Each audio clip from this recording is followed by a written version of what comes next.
hata tafsiri ya ndoto na maana yake ya ndoto. Mfano hiyo mapita akatokea mtoto na Nebukadneza anaitwa Belteshaza na Danieli alikuwepo pale, akatoka huyo mtoto. Ndio Mungu akaonyesha mambo yake. Ile sura ya 5 tunamwona mfano Belteshaza anaona ukuta au kono kiganja cha Mungu kimeandika mbele tekeo, kiko kinaandika pale kwenye ukuta. Ghafla tu mtoto Nebukadneza Belteshaza akatoweka, akaingia chini Darius. Baadaye Darius alipoingia, Dario alipokamata utawala, alipoingia pale tunamwona Daniel.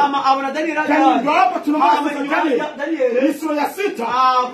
Tunamwona Daniel alikuwa mkuu. Alikuwa waziri mkuu wa Babeli. Baadaye kufika pale Babeli, mambo kabadilika. Ghafla tu Babeli ikaingia watu wengine. Daniel akainuliwa. Sio watu wanafurahia baraka zao. Sio watu wanafurahia neema yako. Wengine wanataka kubaki maskini. Lakini natangaza kwa sababu maskini. Sio watu wanakupenda. Sio watu wanapenda kipawa chako.